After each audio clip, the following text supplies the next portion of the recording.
Assalamualaikum warahmatullahi wabarakatuh. Bismillahirrahmanirrahim. Alhamdulillahi rabbil alamin. Wassalatu wassalamu ala nabiyyina Muhammadin wa ala alihi wa ashabihi ajma'in wa man tabi'ahum bi ihsan ila yaumiddin. La hawla wa la quwwata illa billahil aliyyil azim. Allahumma anfa'na bima 'allamtana wa 'allimna ma yanfa'una wa zidna 'ilma. Alhamdulillahi 'ala kulli hal wa na'udzu bika min hali ahlin nar. Subhanaka la 'ilma lana illa ma 'allamtana innaka antal 'alimul hakim.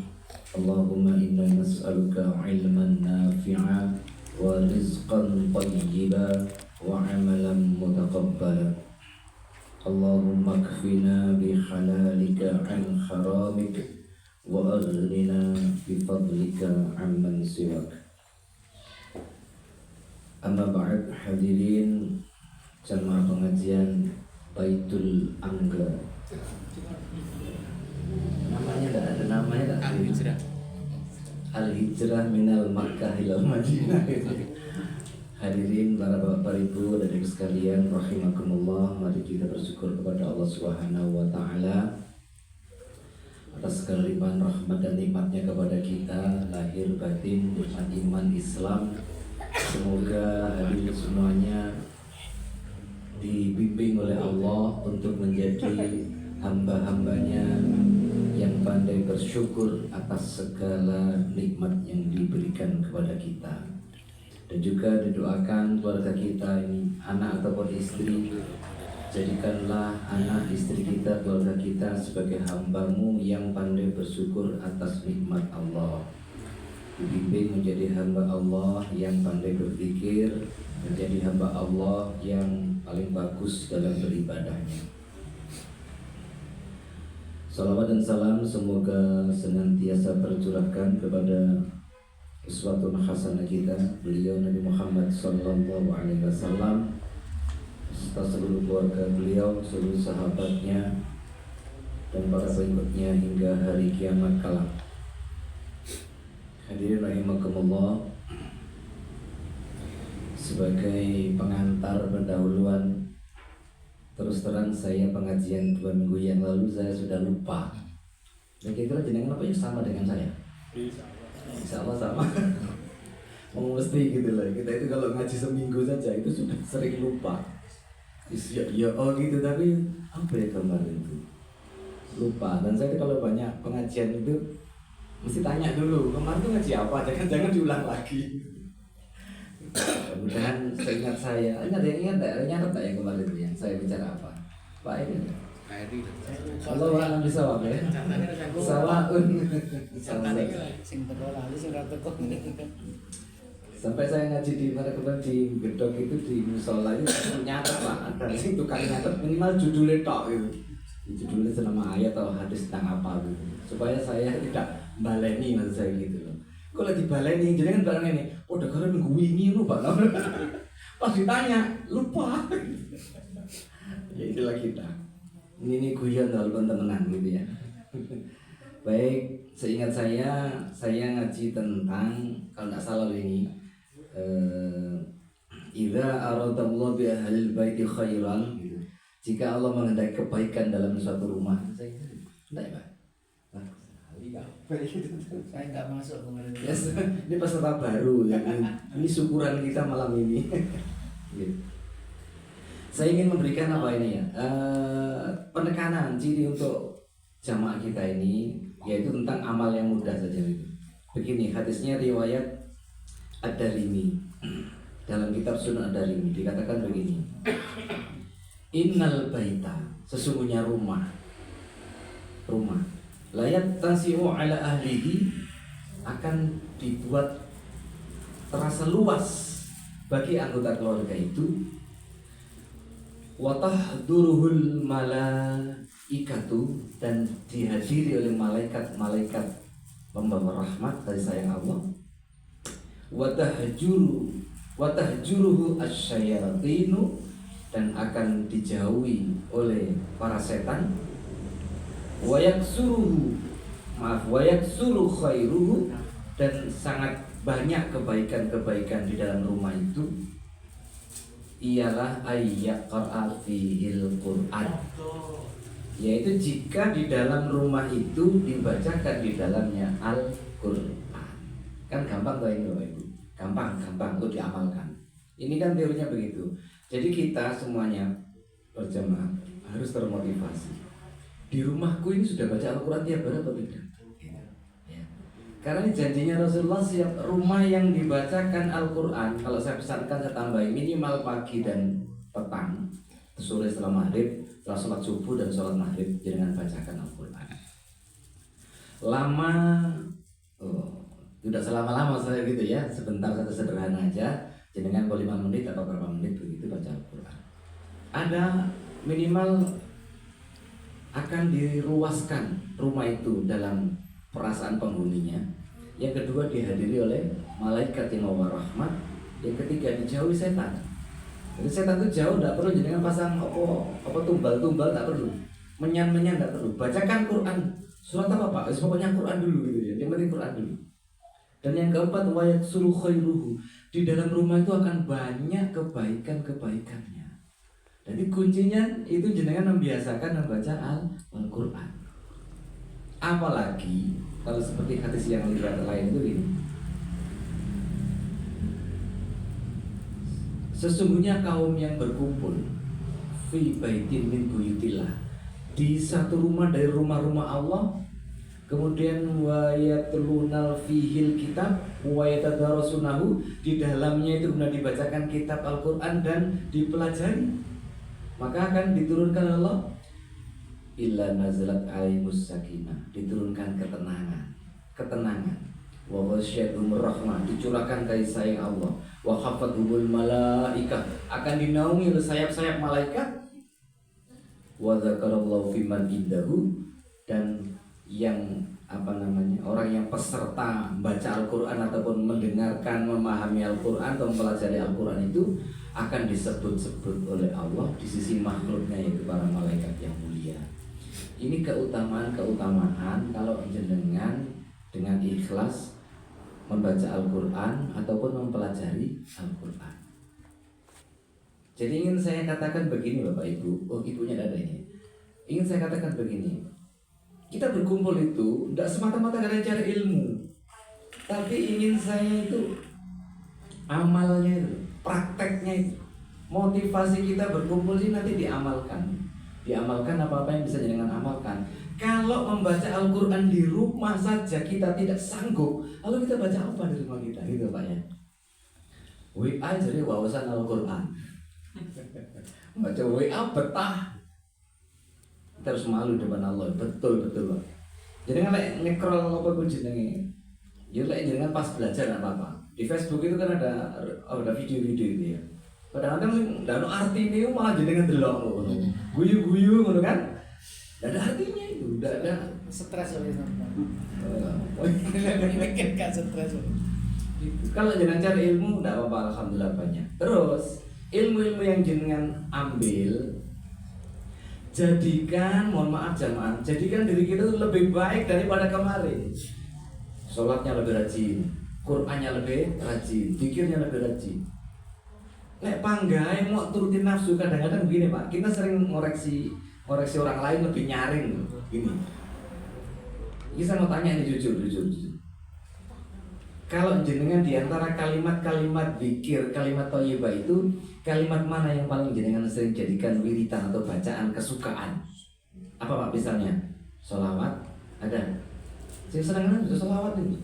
Coba malam Jumat nanti Pak. Sunnah Rasulullah mau dianjurkan perbanyak baca sholawat Nabi malam Jumat atau hari Jumat. Sudah diamalkan atau belum? Sudah ya insya Allah. Atau jenengan suka baca istighfar? Astagfirullah. Ada yang biasa kan? Ada istighfar.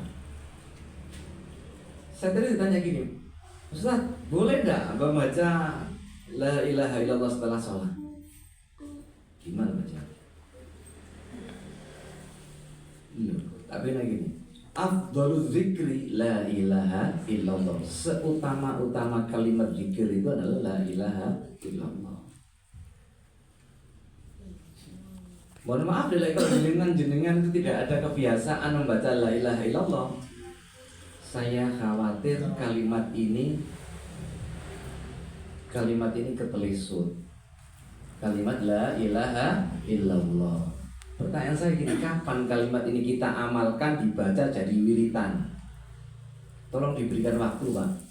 Dicarikan waktu, dibiasakan. Kata Nabi, siapa yang akhir hidupnya membaca kalimat la ilaha illallah, dakhalal jannah, masuk surga.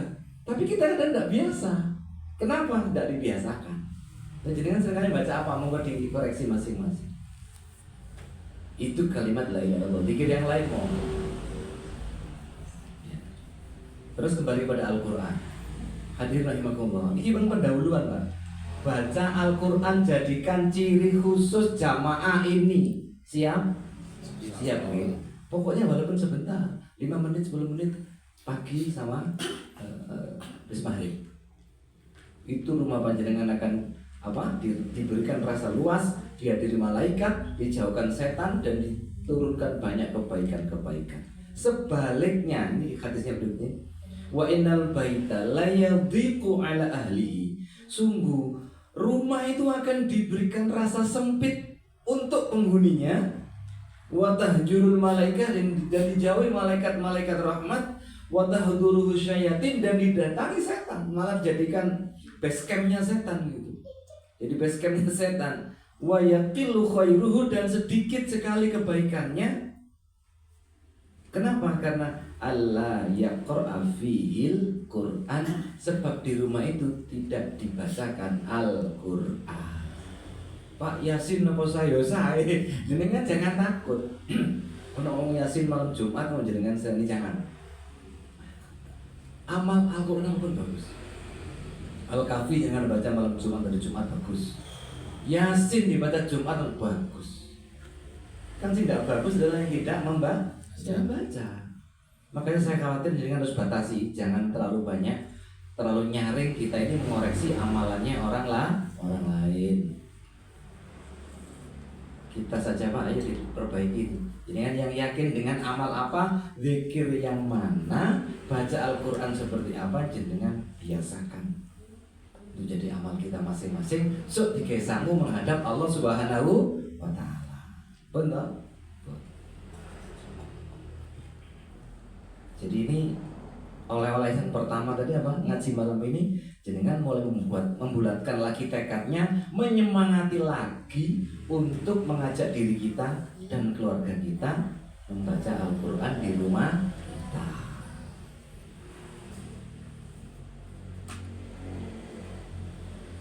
Hadirin rahimakumullah.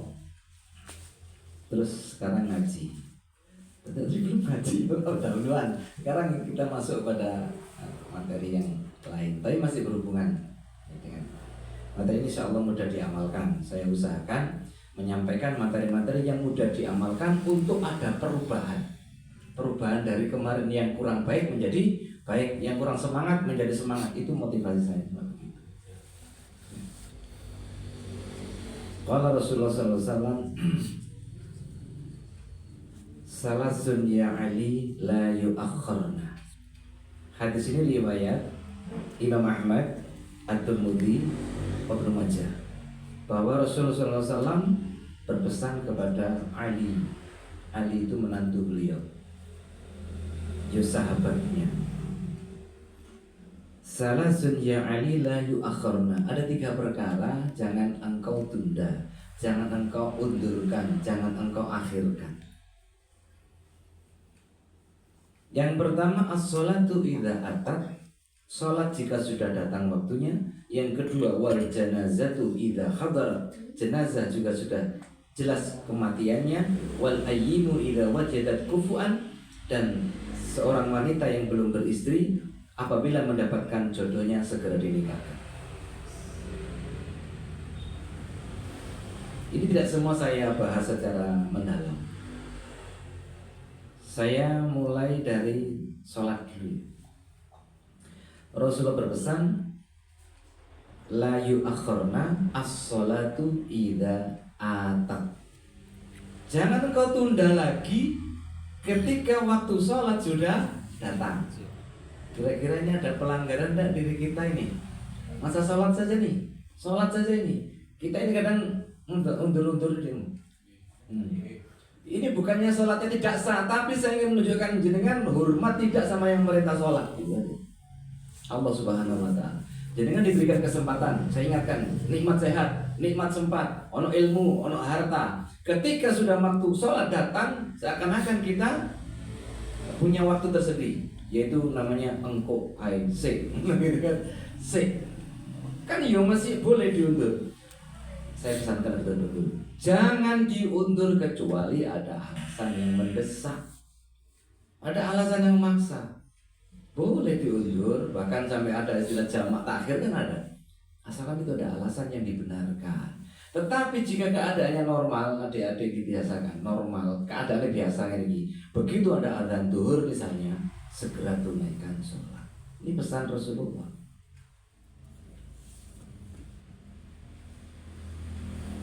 Kenapa begitu? Saya tambahkan tentang sholat ini.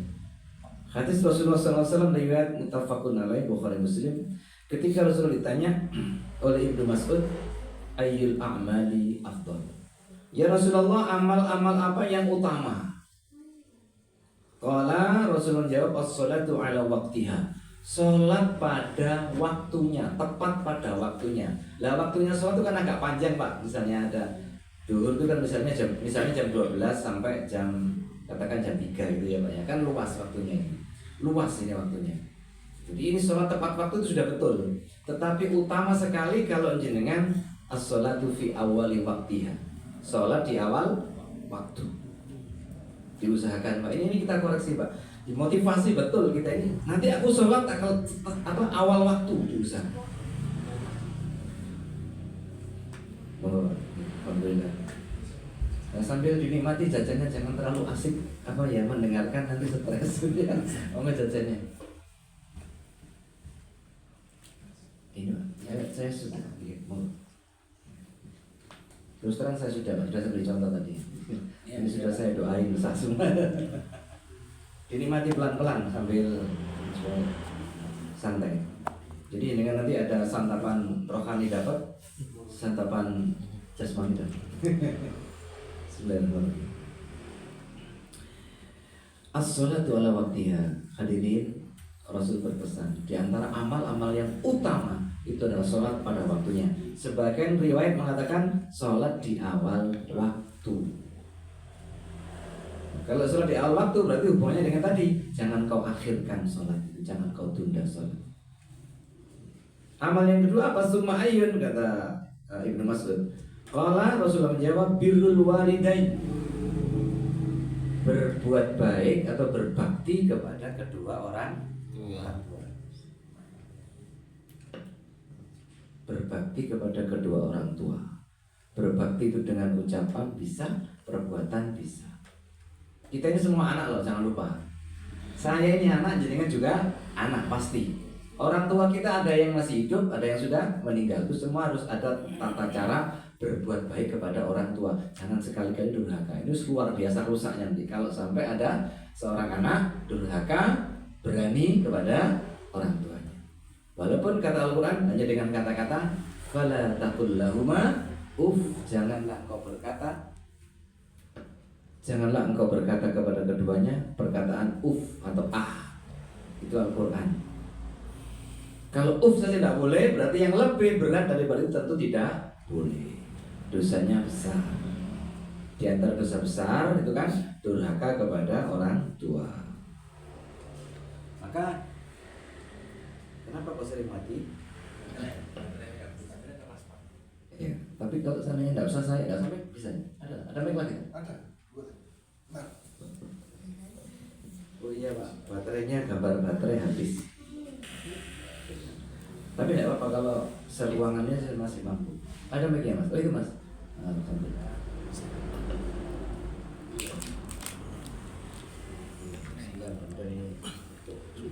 Cek, oke, masih banyak.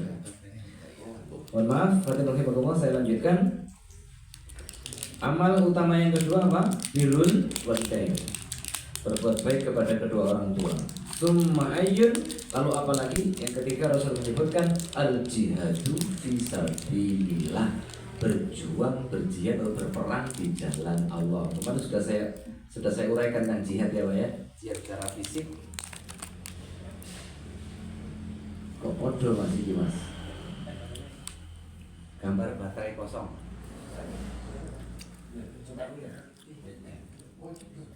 Mau wes, tapi kalau lo yang manicure apa ya? Jadi saya 60-an, 30.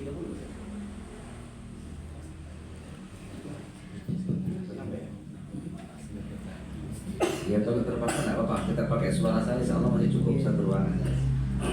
Al jihadu fisabilillah, hadirin diminta berjuang di jalan Allah. Kalau berjuang secara fisik yang berdarah itu kita belum ada kesempatan, maka kita kepada al jihadu, orang yang berjihad adalah orang yang mampu menahan nafsunya fi taatillah dalam rangka taat kepada Allah. Jadi panjenengan semuanya pasti bisa berjihad dalam arti mengendalikan hawa nafsu dalam rangka taat kepada Allah. Itulah jihad kita yang pasti bisa. Oke. Itu tentang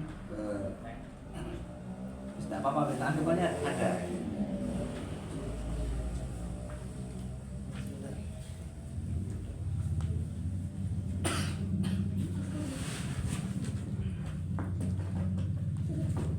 Baik, tentang sholat saya lanjutkan. Hadir rahimakumullah. Saya membacakan dalam Quran surat Maryam ayat 59. Surat Maryam itu surat yang ke-19 ayat 59. Allah Subhanahu berfirman, "Fa khalafa min ba'dihim khalfun adha'us salata wattaba'us syahawati fasawfa yalqawna ghayya." Fa khalafa min ba'dihim, akan ada pengganti setelah orang-orang soleh sebelumnya itu. Khalfun, satu pengganti atau generasi. Yang generasi itu punya dua ciri. Ciri yang pertama apa? Adha'us sholata, yaitu menyia-nyiakan sholat. Yang kedua, wattaba'us syahawati, mengikuti perbuatan maksiat, ya, nafsu syahwat. Maka kalau itu ada pada diri seseorang, maka Allah mengatakan fasaufa yalqauna ghayya, dia akan menemui kesesatan. Nah, adik-adik sekalian diingat ini. Lek sering meninggalkan sholat dan mengikuti hawa nafsu, maka Allah mengatakan engkau telah tersesat. Fasaufa yalqauna ghayya. Di dunia tersesat, di akhirat namanya ghayya itu adalah jurang neraka. Kalau dua-duanya berarti di dunia yang hidupnya sesat, di akhirat dia akan masuk ke dalam neraka. Disebabkan apa? Dua perkara tadi, yaitu apa? Menyia-nyiakan sholat dan mengikuti nafsu syahwat. Nafsu syahwat keterangannya adalah perbuatan dosa dan maksiat. Menyia-nyiakan waktu sholat itu ada ulama yang mengatakan termasuk menyia-nyiakan sholat itu adalah mentakhirkan waktu sholat, yaitu dengan menunda, mengundurkan waktu tanpa ada alasan, ikut dipandang sebagai salah satu bentuk menyia-nyiakan sholat. Apalagi yang tidak sholat, iki sing sholat aja masih ada kemungkinan salah.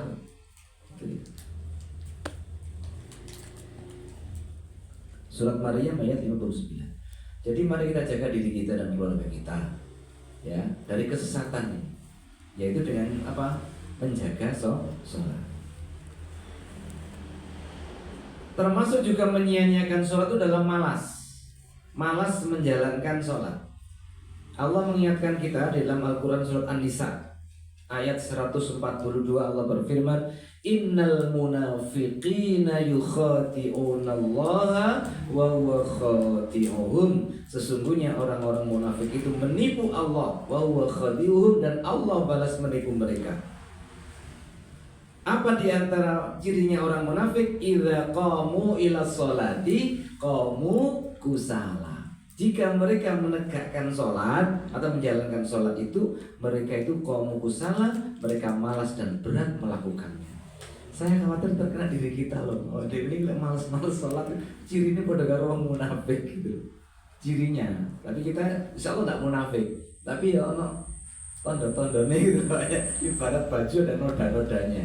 Siapapun diri kita yang malas sholat, berat sholat, bahkan mengundur-undurkan sholat, kuwi wis termasuk sebagian dari ciri-ciri orang munafik. Dengan jelas Allah mengatakan dalam surat An-Nisa ayat 142 itu, wa idza qamu ila sholati qamu kusala. Malas sholat. Yura'unan nas, berikutnya. Orang munafik itu suka berbuat riya, pamer kepada manusia, pamer kebaikannya dengan tujuan meraih hati manusia agar dipuji oleh manusia. Perbuatan baik, ibadah yang harusnya untuk Allah, kemudian dia berpaling hatinya ingin mendapatkan pujian dari manusia. Sekarang ada istilah baru Pak, bukan pujian, validasi. Agar diperoleh validasi, pengakuan dari manusia. Ini bahaya. Hati kita harus diingatkan ini, karena setan tidak henti-hentinya menggoda kita.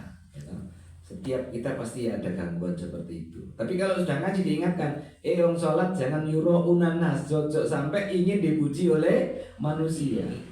Wala yadhkurunallah illa qalila, yang ketiga Allah mengatakan orang munafik itu tidak mengingat Allah kecuali sedikit saja. Kita kalau sholat ingat Allah kan Pak? Sedikit atau banyak? Aqimis sholat li dzikri dalam surat Taha itu. Kau tegakkan sholat untuk mengingatku. Yo ingat, tapi kadang-kadang itu sing ndak penting-penting malah mlebu sholat. Sehingga wae ndak dieling-eling malah mlebu sholat. Kan saya pernah cerita, tak ulang-ulang cerita saya ini. Ndak apa-apa kan cerita saya ini yang saya alami. Saya dulu pas beli motor baru tahun berapa ini, saya sholat jamaah Jumat di masjid Tulungagung, Kota Alun-Alun Pak, di Kota Tulungagung. Ya.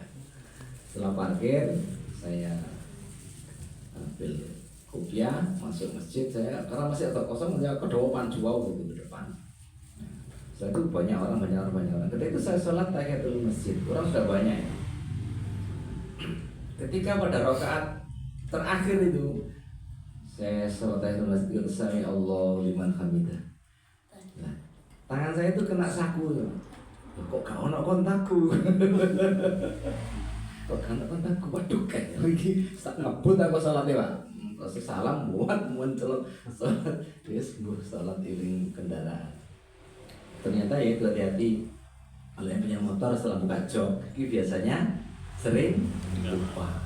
Buka jok itu loh, jok itu kan buka barang yang diambil, kuntinya ketinggal. Kan tetap di situ, Masya Allah. Itu pengalaman yang saya malu di depan Allah Subhanahu Wa Taala itu. Sholat api itu pas orang kunciku kayak gitu. Ya. Itu tentang sholat. Saya masih tambah lagi sholat ini, supaya kita jamaah ini sholatnya terjaga benar ya. Dalam riwayat At-Tabrani dikatakan begini, idza shallal abdu as-sholata, jika seorang hamba sholat fi awwali waqtiha, ini menggunakan kata redaksi fi awwali, di awal waktu. Bro, sampean sholat subuh di awal waktu lah. Sholat subuh akhir waktu, malah gak sholat bareng gitu ya. Sholat di awal waktu perlu latihan Pak. Kita juga ingatlah dulu masa kecil, mungkin jenengan juga dibangunkan sulit, mungkin sampai sekarang ya roto angel barang. Itu harus diusahakan ya. Siapa yang sholat di awal waktunya, su'idat ila samai walaha nurun, akan naik sholat itu ke langit, walaha nurun, dan sholat itu punya cahaya, bentuknya bercahaya. Hatta tantahiya ilal arsy, sampai sholat itu berhenti di arasnya Allah, berhenti. Terus fatastaghfiru li sahibiha ila yaumil qiyamah. Ini kabar gembira para hadirin. Sholat kita yang bagus tadi itu berhenti di sisi Allah, kemudian fayastaghfiru li sahibiha, memohonkan ampun kepada pelakunya ila yaumil qiyamah, sampai dino kiamat. Oke, semangat sholat. Itu nanti tabungan kita di sana banyak, insyaallah. Sholat itu akan memohonkan ampun kita sampai hari kiamat. Wa taqulu, dan sholat itu berkata begini sholatnya itu. Hafidhakallahu kama hafidtani. Semoga Allah menjaga kamu sebagaimana kamu menjaga aku. Jadi kita kalau menjaga waktunya sholat, didongakne karo sholat. Sapa sing menjaga aku, mudah-mudahan dijaga oleh Allah. Gitu. Sebaliknya, wa idza suliyat fi ghairi waqtiha, jika orang itu sholat di luar waktunya dengan sengaja ini memundur-mundurkan itu, sholat duhur sampai ketemu waktu asar, asarnya ketemu maghrib, maghribnya ketemu isya, itu maka nanti su'idat ila samai wa 'alaiha dzulmatun. Sholat itu akan naik ke langit dan dia itu bentuknya kegelapan, zulmat, gelap. Fa idzan tahat ila samai, jika berhenti di langit, sudah berhenti di langit,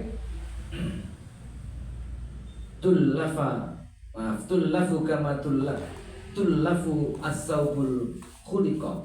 Salat itu akan dilipat oleh Allah sebagaimana Allah melipat kain yang jelek.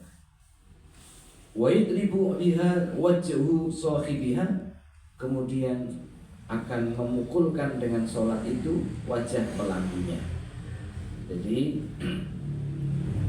ini ancaman bagi siapa yang tidak menjaga sholatnya, tidak memelihara dengan baik sholatnya. Besok sholat itu akan menjadi alat menyiksa kita, dipukulkan wajah kita. Maka sebelum ini semua terjadi, kita belum terlambat. Maka olehnya buahnya kita ngaji, termasuk ini perubahan sing pinginane sholat rodok senengane di mundur-mundur. Mundur-mundur kalau belum sumur gitu ya, mundur-mundur. Sekarang diusahakan begitu masuk waktu sholat, kita sholat di awal waktu. Memang kecuali kalau ada alasan-alasan yang dibenarkan.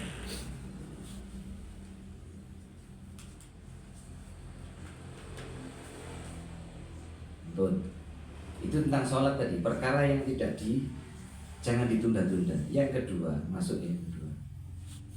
Atau sampai sini ada yang mau ditanyakan dulu biar tidak lupa. Monggo.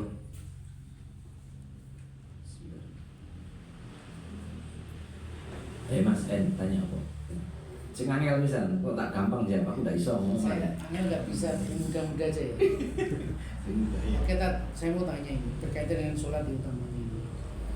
Yang pertama itu tadi kan yang paling ada 3 hal. Yang pertama itu adalah sholat awal waktu kan gitu ya, tepat dengan awal waktu. Iya.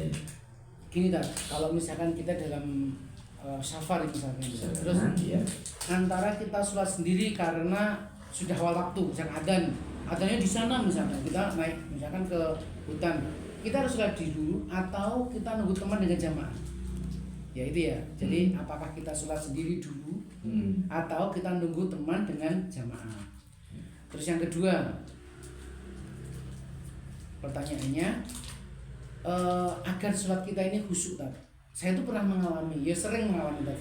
Tapi sehingga kita ini sholat dengan memejamkan mata, itu bagaimana hukumnya?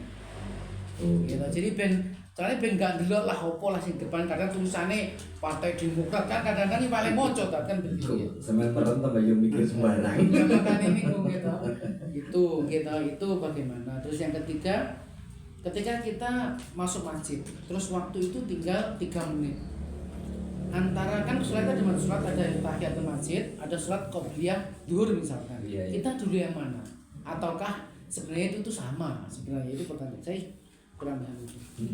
Itu terus berikutnya, mana yang benar ketika kita ini menjadi seorang makmum?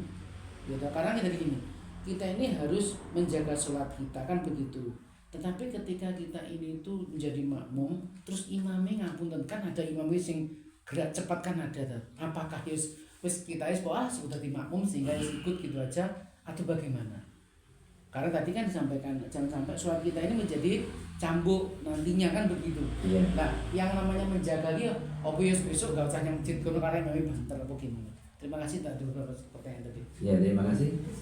Ada 4 pertanyaan yang semoga saya ingat. Kalau saya tidak ingat tolong diingatkan. Dan aku selalu nomor 1. Oke, begini. Ingat saya dari Mas Andi perjalanan kemudian sudah masuk waktu sholat gitu ya. Oke. Nah, kemudian apakah saya segera sholat sendiri ataukah saya menunggu teman untuk berjamaah? Ya. Ya monggo dilihat. Tentu saja di awal waktu itu bagus dan jamaah juga Nah, bagus. iya. Lah itu kan dua-duanya Iya. gabung. Masalah sekarang kalau jenengan punya teman itu bisa diharapkan segera datang apa tidak, itu pertimbangan. Kalau nggak jelas temanku nggak tahu. Berarti kalau misalkan nanti kira-kira saya sama Sofan, Mas Sofan jelas-jelas misalkan dia seneng jamaah. Ternyata atau sama Pak Iwan. Ternyata masih saya sudah sampai Kanigoro. Aku cek neng Karang Tengah misalkan. Nah, itu gimana seperti itu? Aku di saya akhirnya malah sendiri-sendiri gitu. Oh, iya. Ya, Ini kan oleh musafir ya, musafir. Laiso jamaah tentu lebih bagus. Dan yang kedua, jika bisa diharapkan bisa berjamaah ditunggu lebih bagus. Oh, gitu ya. Jika tidak bisa ya maka sholat di awal waktu itu yang diutamakan. Dilihat dulu ya situasinya. Yang penting udah sholat udah bagus itu kan. Iya. Kita cari yang lebih gitu. Iya. Lihat situasinya masing-masing seperti itu. Kadang rombongan aja juga bisa. Berarti nggak tepat-tepat amat maksudnya kan gitu. Iya, bisa. Jadi aku ntar dulu, bisa jadi. Bebanku bocor kan ditinggal. Lek sesuai ya ditinggal. Makanya begitu rombongan. Yang kedua, Sholat menjamkan mata. oh iya. Dan khusyuk lah. Di antara para ulama mengatakan sholat memejamkan mata termasuk yang dimakruhkan kecuali ada alasan. Alasannya apa? Gangguan yang bisa merusak konsentrasi sholat. Gangguan, apakah itu gambar, apakah barangkali apa ya sebenarnya tentang Anak kecil gambar jalan tempat. depan kita. Tapi kan selama ini mayoritas kebanyakan Nabi para sahabat itu semua sholatnya terbuka, buka mata sehingga bisa cerita. Kalau merem kan tidak bisa cerita dia. Ya, jadi begitu. Kalau memang terpaksa aja dengan menghadapi keadaan ada sesuatu yang sangat mengganggu, nah itu ada alasannya. Kalau tidak hanya biasa begini, maka janganlah kita memejamkan mata. Kalau keturunan repot. Begitu aja Mas Edi. Iya. Kemudian yang ketiga, Yang ketiga tadi itu kita jadi makmum kan. Terus imam itu makmum cepat kepada imam yang sholatnya mungkin tidak begitu bagus gitu ya, atau misalnya terlalu Ya, cepat, terlalu cepat atau kita bacaannya kurang bagus ya. Bacaannya juga. Jika tidak menemukan jamaah lain maka tetap jamaah itu lebih utama berjamaah. Sebab kesalahannya imam itu ditanggung oleh imam. Tidak mau tidak kena dosa gitu loh. Jadi kalau imamnya itu salah sholatnya ya sudah, imamnya salah. Kalau seandainya ada pilihan jamaah yang lebih baik maka kita memilih jamaah yang lebih baik. Oh no baik tapi waduh lah kan angel mana ini. Monggo jaringan ukur ngomongnya gimana masing-masing gitu ya. Lihat situasinya dan kondisi kita. Kan harus apa ya, harus sama-sama paham lah. Jadi imam itu harus sudah ngerti cara sholat yang baik. Yang keempat, bagaimana khusyuk tadi, gimana cara khusyuk itu ya? Ada pertanyaan gitu? enggak tadi yang berkaitan dengan Yang merem tadi. Jumat tadi loh kan. Jumat itu Oh, kan sama. misalkan saya itu kan rumah saya minggir sehari ya. Saya itu di dekat saya juga ada musola. Tapi ya bukan saya enggak, tapi kadang saya belum selesai baca Al-Fatihah sudah ruko. Lah saya mau kenal lo jak koyo adoh men nang desa padahal. Iya, waduh. Tidak ya. Aduh bisa. Berarti solusinya apa gini? Kalau dengan bisa mengajak ngomong dengan baik ya diajak ngomong. Gitu. Kalau tidak bisa ya bagaimana jenengan menjaga hati bisa sholat jamaah sendiri atau di tempat lain yang jenengan senangi itu. Jadi sholat situ sampai mau muring-muring sholat atahiyatnya rumah wassalamualaikum ngoyok menelak bisa jenengan perbaikilah. Kalau tidak ya mundur alon-alon cara lagu jadi mundur alon-alon gitu. Cari tempat yang enak. Kemudian supaya khusyuk tadi termasuk Mas Endi, kalau sholat itu memang banyak gangguan. Mesti setan itu datang. Setan itu lek dengar adzan lari. Mari ngono lek adzannya sudah berhenti, balik lagi. Ono qomat, lari lagi. Jauh. Begitu qomat selesai, datang lagi orang sholat itu. Lek orang sing nggak sholat nggak perlu diganggu. Yus menunggu ngarepe setan, rasa sholat gitu kan. Lek sing sholat banget diganggu. Termasuk mengganggu adalah menjadikan manusia tidak ingat berapa rakaat yang sudah saya lakukan. Napa nanti jenengan ngoten iki? Bendino. Setane kuat berarti. Jenengan lemah. Tiga ini sebenarnya Enak berjamaah itu antara lain juga nggak mikir rakaat juga. Kan jadi penumpang gitu ya. Ya jadi imam ya rada abot mana gitu. sama tadi Zat, antara qobliyah sama Iya. tahiyat. Saya lanjutkan yang masalah khusyuk tadi ini ya. Hadir rahimakumullah, khusyuk memang tidak menjadi syarat sahnya sholat, walaupun salah satu imam mengatakan khusyuk menjadi syaratnya sah sholat. Bagi saya khusyuk itu menjadi nilai kualitas sholat, nilai kualitas sholat. Seberapa kita mampu melaksanakan sholat dengan baik. Pertama berusaha memahami bacaan, memahami bacaan. Yang kedua, coba kata ulama itu rodok panjang sedikit rukuk dan sujudnya, agak panjang sedikit rukuk dan sujudnya. Kemudian yang ketiga kita mengingat bahwa kita akan bertemu dengan Allah Subhanahu Wa Taala setelah ini. Jadi supaya sholat kita itu betul-betul dijaga bagus, ya. Selain itu banyak pengertian pengaruh-pengaruh pengganggu yang tidak khusus, misalnya makanan, minuman, pakaian, tempat itu juga kadang-kadang mengganggu. Tapi insya Allah keadaan kita kalau normal bisa diusahakan latihan. Pokoknya dengan latihan khusyuk itu terus, tidak cukup teori. Tiap kita sholat berusaha untuk khusyuk. Terus qobliyah sama ba'diyah mana yang diutamakan? Begini Mas. Kalau masuk masjid waktunya mepet mau sholat jamaah, kan biasanya anak jamaah gitu kan ya, itu mau kemana? Maka jenengan langsung qobliyah. Karena di dalam sholat qobliyah itu sudah termasuk tahiyatul masjid, cukup. Jadi kalau tahiyatul masjid, Di dalam qobliyah bisa termasuk diniatkan ba'diyah. tahiyatul masjid. Oh, tahiyat. Jadi dua. Tapi kalau jenengan niati tahiyatul masjid saja, tidak termasuk qobliyah. Sedangkan yang disunah muakatkan itu adalah qobliyah biasanya. Qobliyah subuh, qobliyah zuhur. Itu yang diutamakan. Lebih utama nilainya kalau itu. Tapi tidak salah, tidak dosa gitu ya, lebih utama. Jadi mudah-mudahan ya kalau itu doa saya kan jenengan mudah-mudahan selalu dimotivasi untuk menjadi pelaku yang lebih baik lagi. Lebih semangat, yang bilang tidak sholat sunnah, sekarang sholat sunnah. Qobliyah kalau biasanya 2 bisa jadi 4. Berat ya Pak qobliyah zuhur 4 itu ya? Saya rasakan berat ya. Berat. Loro ae ya. Mas loro ae apik. 2 ya bagus. Kata Nabi, siapa yang bisa menjaga qobliyah zuhur 4 rakaat dan ba'diyah zuhur 4 rakaat, maka dia dijamin tidak masuk ke dalam neraka. Besar sekali pahalanya. Hadir rahimakumullah, itu pertanyaan dari Mas Endi. Masih ada lagi belum saya lanjutkan? Monggo nggih. Sholat berjamaah di masjid pahalanya bagaimana antara sholat bersama sholat di rumah dengan istri berjamaah? Istrinya sampean piro? Istrinya Mas Suci kan beda. Masih satu. Begini, Mas siapa namanya? Mas Chandra. Jamaah itu konteksnya di masjid.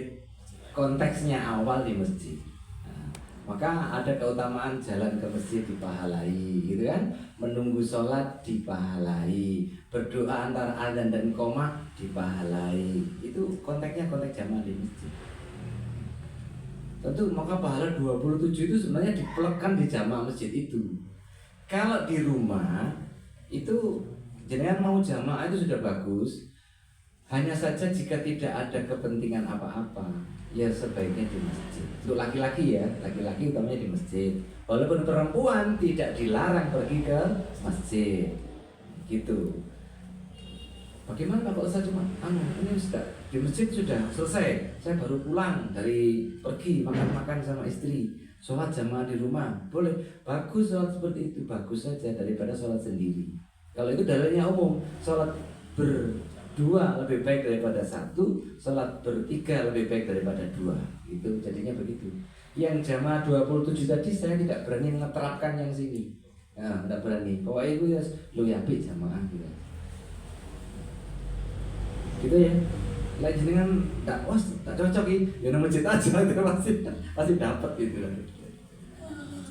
Oke, kemudian diberikan kekuatan jenengan Mas Chandra melangkahkan kaki ke masjid. Lebih baik sandal hilang di masjid daripada sandalnya tidak pernah datang ke masjid. Ngono jadi WA lho. Nah, apal nih. Lebih baik sandal kita hilang di masjid daripada sandal kita tidak pernah datang ke masjid. Pun apal? Ya paling gitu.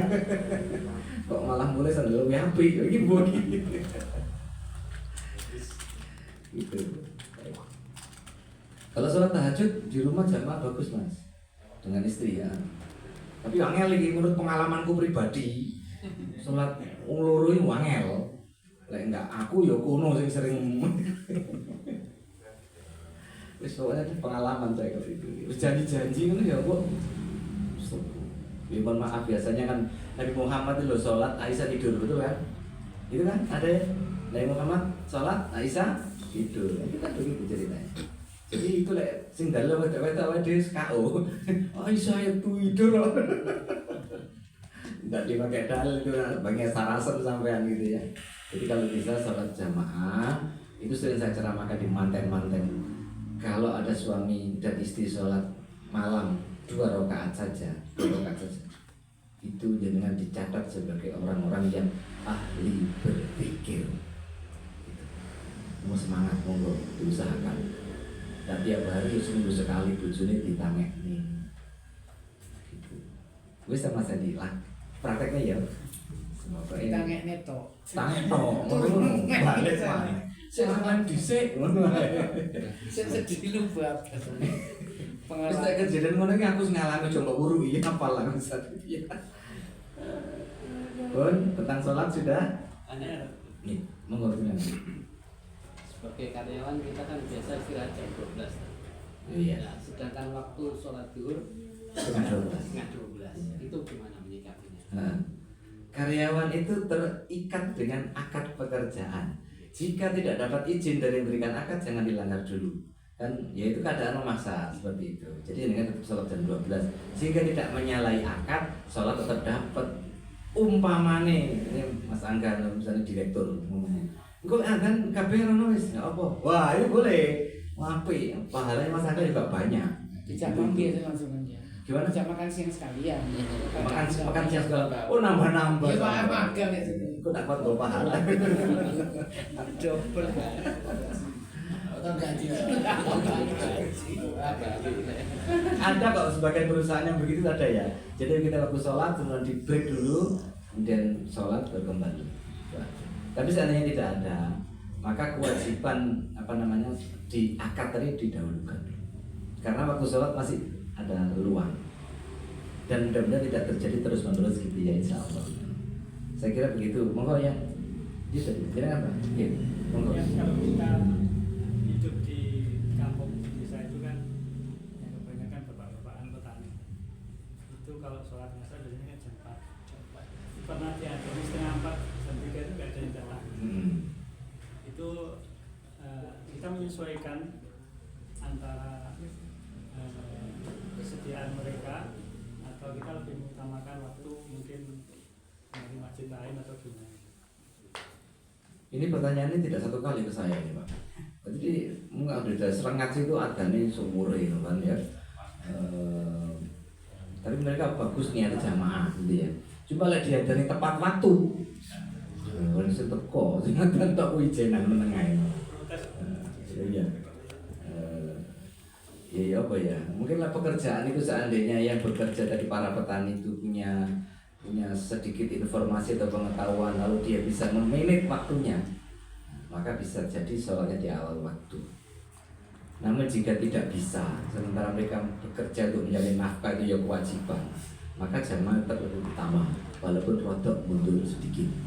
Ya sedikit dan pakai gitu. Kadang-kadang jam 5 setengah lima ada nasar. Saya udah ngalamin sendiri. Ini ya ada maghrib keliru apa asal mundur. Jadi memang kalau sekitar masyarakatnya segitu semuanya ya apa boleh buat. Tetaplah itu sholat jamaahnya ya baik, tetap berpahala. Tapi andai kata meningkatkan kualitasnya tadi bisa di awal waktu. Kalau ingin awal waktu di pojok awal waktu terus. Masa sih jamaah tidak banyak, tapi insya Allah banyak sekali di Pojok. Awal waktu terus ada petugas alarmnya, jadi aman. Tapi memang nggak bisa dipungkiri ya, di beberapa daerah itu begitu. Terutama di pinggir-pinggir yang beberapa pojok-pojok itu mesti. Ya. Tapi lah subuh kan tetap awal waktu. Biasanya asar sih untuk mundur, karena sholat duhur. Karena memang banyak yang bekerja. Jadi kalau bekerja memang tidak dapat ditinggalkan, dia bekerja mencari nafkah, ya nggak apa-apa mundur. Pokoknya jamaah lebih bagus. Gitu aja Pak. Oke. Mudah-mudahan nanti ada perubahan lebih baik lagi. Lanjut. Kalau sudah setengah 9 ini. Pak Angga. Sampai teh wadem. Ini tapi berarti kan begini pertanyaan saya. Tadi kan banyak teman-teman yang memang punya problem yang sama intinya tadi ya. Perihal dengan sholat itu. Ada yang mungkin bekerja, ada yang mungkin apa berkaitan dengan menjaga sholat. Cuma ini terkadang kita ini kan ngapunten ya, kita sebagai orang yang bahasanya itu tahu punya HP semuanya itu kan kita melihat ya ustadz ngaji itu kan banyak juga. Ada yang sampai namanya awal waktu itu ya wajib nggak bisa dihidup itu nyikapi seperti bagaimana? Iya, apa ya kono ben kono apa kita seperti itu loh kadang-kadang itu. Iya, ya itu. Jadi kalau kita ada ikatan pekerjaan yang tidak bisa ditinggal, ya terpaksa harus mundur. Lulus saja. Syukur-syukur sejamaah bareng walaupun mundur sak kantor gitu loh. Kalau seandainya pas waktu sholat awal itu jenengan bisa izin kepada atasannya. Kalau saya izin mas, itu serang. Kalau waktu duhur itu jam 12 tempat saya dibiasakan akan di sekolah itu. Ketika ada rapat pun saya mohon izin. Pak saya ada. Tapi yuk irit-irit kalau rapat pas penting ngono ya rada untuk dhisik lah, mesak nih. Aku malah jadi antipati. Nah, gitu. Jadi diusahakan baik-baik. Baik-baik. Jadi ketika ada rapat besar kemarin ketika ada rada longgar waktunya santai itu saya dulu ada. Enggak apa-apa. Itu sikap kita.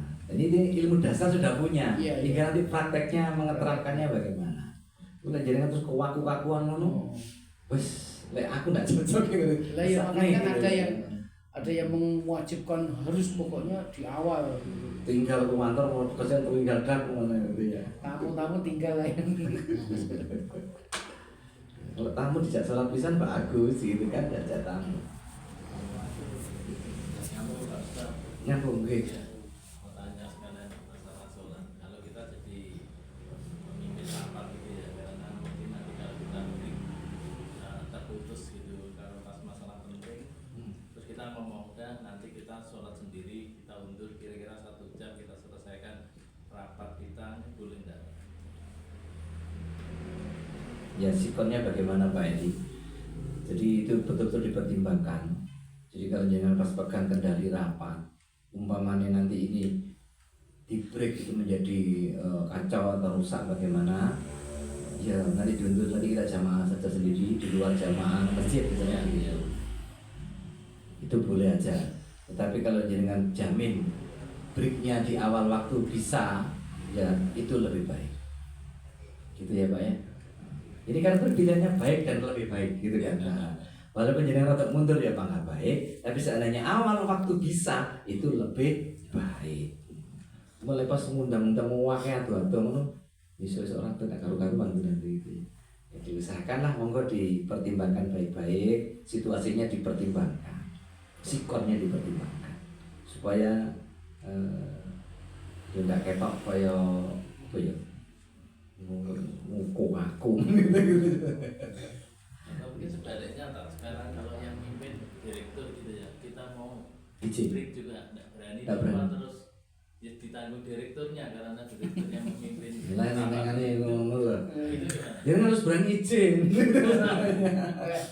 Izin dulu kalau sebentar nanti selesaikan dulu. Tidak boleh izin. Itu mau ngempet atau ini salah. Kayak direkturnya udah pakai biasa jamaah gitu kan enak aja direkturnya. Nah, gitu. Inilah perlunya dakwah ngaji-ngaji di perusahaan. Barangkali kalau sudah tersentuh kan ada perubahan. Kalau enggak ada kegiatan ngono-ngono, ya enggak ada perubahan gitu loh. Jadi ngaji ini seperti itu nanti jadinya. Jadi mudah-mudahan di perusahaan-perusahaan tempat bekerja itu pertama tidak ada larangan ibadah. Yang kedua kemudian boleh berjamaah gitu kan, yang ketiga bisa tepat waktu, bertahap-tahap seperti itu gitu, karena pemahamannya tidak sama. Mau tak terakhir ini sudah cukup ya? Buka pertanyaan aja tuh. Buka pertanyaan lagi. Ini yang dua hal tadi diterjang dulu sebentar. Jadi aku pengendali rapat loh. Saya lanjutkan. Hal yang harus disegerakan lagi yaitu bertobat. Ini di luar hadis yang ketiga tadi. Karena bertobat itu dalam Ali Imran kan ada kata-kata gini, wasari'u ila maghfiratin min rabbikum. Bersegeralah kamu menuju ampunan Allah. Wong Islam itu ya manusia biasa, bisa terjerumus dalam kesalahan dan dosa. Orang yang bertakwa pun punya ciri begitu. Kalau orang bertakwa itu ternyata sadar dia telah berbuat maksiat dosa, dia segera beristighfar kepada Allah dan tidak tetap ada di dalam dosa itu. Jadi siapapun berpotensi berbuat salah dan dosa.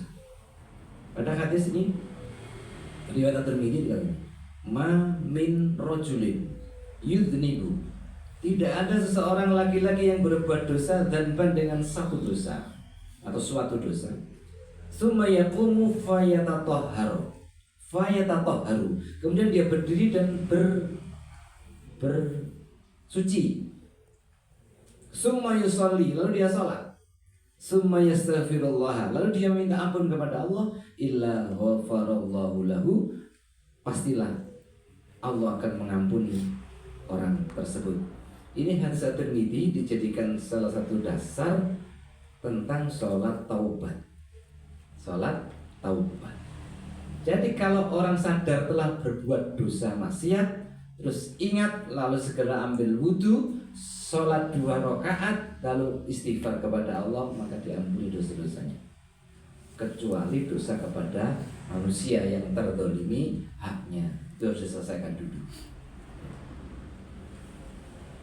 Kemudian Rasulullah membaca ayat, walladzina idza fa'alu fahisyatan aw dzalamu anfusahum dzakarallaha fastaghfiru lidzunubihim wa may yaghfiru dzunuba illallah wa lam yusirru 'ala ma fa'alu wa hum ya'lamun. Ini Ali Imran 135, termasuk di antara salah satu cirinya orang bertakwa itu adalah yaitu orang-orang yang apabila melakukan fahisyah, satu kekejian, satu perbuatan dosa, aw dzalamu anfusahum, atau mendolimi dirinya sendiri, wis mabuk, meso, ghibah dan lain-lain gitu ya.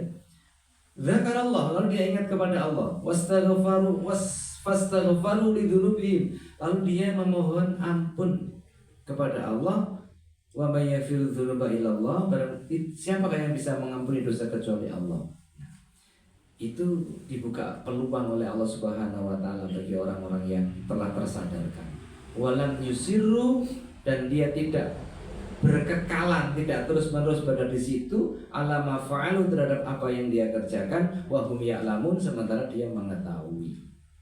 Jadi jangan pangandekem di tempat maksiat gitu loh, Pak. Lek wis iki ngerti salah, yo ngalih, istighfar, menyesal.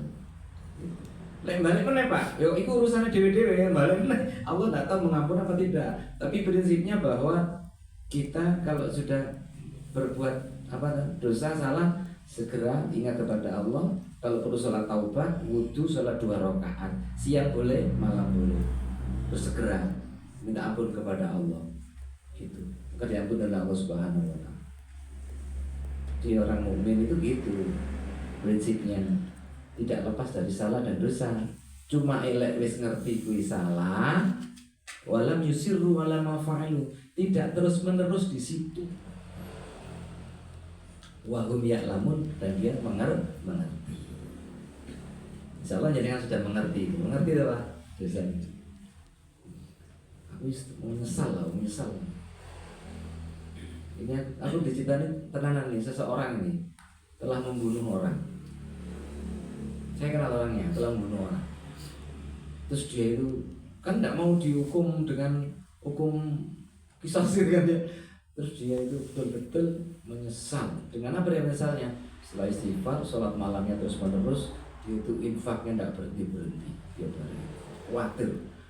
Yang dibunuh itu sebenarnya orang jahat aslinya, tapi dia itu merasa, wah ini nanti ditagih gimana gitu. Ya mudah-mudahan diampuni oleh Allah. Jadi kan yang jelas harus menyesal. Tapi sekarang nggak terbuka kali, tertutup. Dia mengaku itu hanya pada saya. Allahu a'lam bishawab. Ngeri ya. Dosa besar loh Pak bunuh manusia itu ya. Kecuali yang membela diri nggak apa-apa. Dia itu orang itu nakal jahat gitu yang dibunuh. Cuma pas dibunuh tidak sedang melakukan kejahatan. Kayak polisi nembak uang gitu. Dan jadi mohon maaf Bapak Ibu sekalian berjamaah, sekali lagi mudah-mudahan ya kita ini dibimbing untuk mengakui dosa-dosa kita. Jadi orang yang mengakui dosa kita depan Allah Subhanahu wa taala, Rabbana dzalamna anfusana wa illam taghfir lana wa tarhamna lanakunanna minal khasirin. Istighfar, jangan mengapa-apa gitu aja, kita akan berubah kepada yang lebih baik insyaallah. Nggih. Nah, saya kira itu malam ini cukup panjang dan cukup banyak pertanyaan, mudah-mudahan jadi ilmu yang diamalkan. Amin. Subhanakallahumma wa bihamdika asyhadu an la ilaha illa anta astaghfiruka wa atubu ilaik. Assalamualaikum warahmatullahi wabarakatuh. Waalaikumsalam.